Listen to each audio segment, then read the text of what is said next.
marka muuminka doonaya ilaahay inuu u dhawaado ma quusto haniyad jabin ha quusan dib ha u noqon socow Abu Bakr as-Siddiq radiyallahu anhu ayuu nabigu maalin arkay isagoo ooyaya markaa buu nabigu ku yidhi Abu Bakr maxaad looyaysaa ii sheeg wuxuu yidhi labadan aayadood ee suuradan suuratu idaa zulzilat al-ardu zilzaalaha labada aayadood ee ugu dambaysaan eegayo waxba labada aayadood kamay tagin nabi Allah taabaan la weeyaa buu yidhi man ya'mal mithqala dharratin khayran yarahu mithqala dharra waa waxa isha bini aadanku qabato waxa ugu yar oo khayr qofka sameeyay baa ilaahay yidhi abaalka waa heli doonaa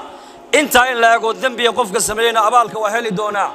Abu Bakr as-Siddiq wuxuu yidhi labada aayadood baa iga oohiso waxba kamay tagin nabi Allah waxa ku badbaadayna annaku markaa buu nabigu ku yidhi walladii nafsu muhammadin biyadihi ilaaha nafta muhammad ay gacantiisa ku jirta ayaa ku dhaartay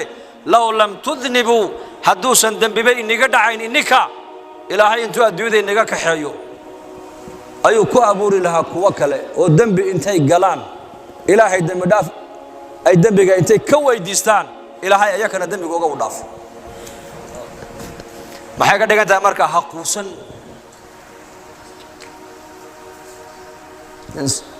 inba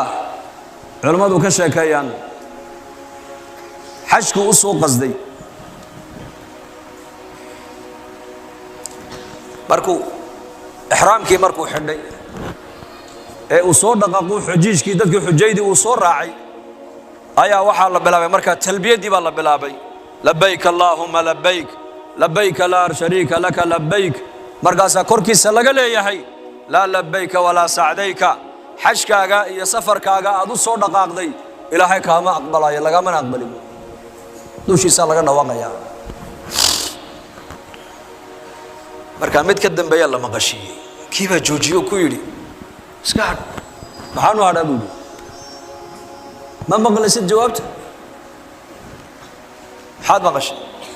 marka tiraadi labbayk allahumma labbayk korkaaga laga leeyahay la labbayk wala sa'dayka xajkaaga iyo cimradaada iyo sacigaaga iyo safarkaaga laga ma aqbalin ba laga leeyahay ma maqlaysid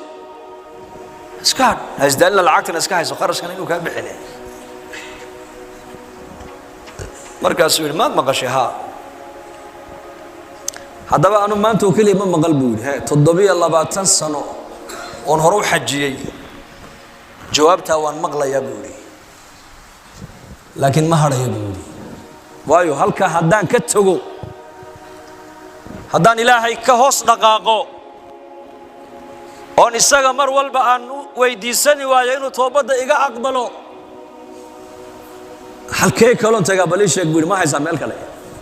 ma jira haddaan albaabkiisa garaaci waayo albaabkee kaloo garaaca bal sheeg markaas wallahi ma jiro bas iska kayda buu kayda anu ka umman halka umman joogay ma dhaqaaqay oo bilaab xajkii baa la gaaray dawaafkii buu sameeyay dawaaf al-qudum labbayk allahumma labbayk yarkiina uu daba socda uu dhageysanaya waxa uu ka maqlay korkiisa oo laga leeyahay labbayk wa sa'dayk waan ku aqbalay dawaqaaga waan ajiibay xajkaaga waan aqbalay 720 xajje hore aad u xajido dhan waa laga aqbalay dambigaagina waa laga dhaafay haquusan قل يا عبادي الذين أسرفوا على أنفسهم لا تقنطوا من رحمة الله إن الله يغفر الذنوب جميعا إنه هو الغفور الرحيم حقوسا رحمة إسوا واسع هني الجبن استقامة على الدين إلهي ويديسو هداية إلهي ويديسو استقامة إلهي ويديسو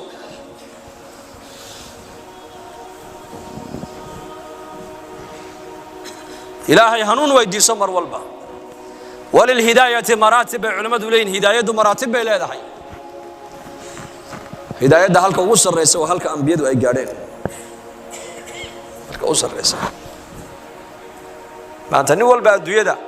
halka u sarreysa uu rabaa inuu ka gaadho adduunyada laakiin markay noqoto diin iyo hidaayadii alla u dhawaasho waxa uu leeyahay intaan haysta igu filan buu leeyahay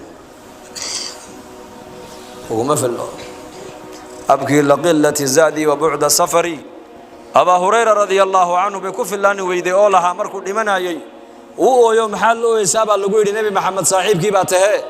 wuxuu yidhi sahaydaan wata yarideeda iyo safarka ii bilaamay dheeridiisa islahayn buu yidhi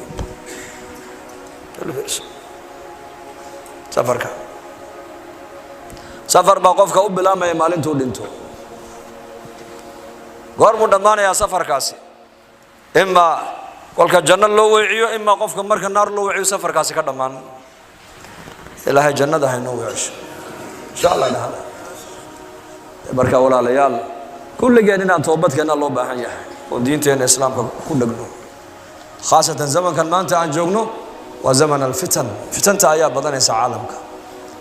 fasaadkii baa badanaya khayrkii baa yaraanaya dadkii sharka wadayna way badanayaan taariku salaagii baa ciidda ka badanaya diin la'aantii baa soo kordhaysa maanta caalamka inay ummaddu ilaahay ka sii fogaatay baad arkaysaa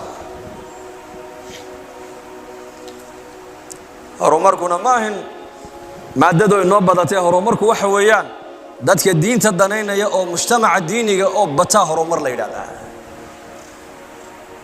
marka masaajidu inoo camirmaan ee madaarista ay noo badato xifd alqur'aanku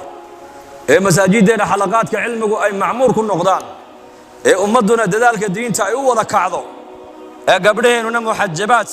gabadh muxajabadoo guri jooga markaan gabdhaheenu ay noqdaan markaasa ee markuu aadaanku dhacana magaalada qof nin oo socdo la waayo uu qofka qariibku yidhahdo dadkii mee oo la yidhahdo dadkii masaajidka galeen xilligan horumarku markaasuu noo bilaabmaya ogaada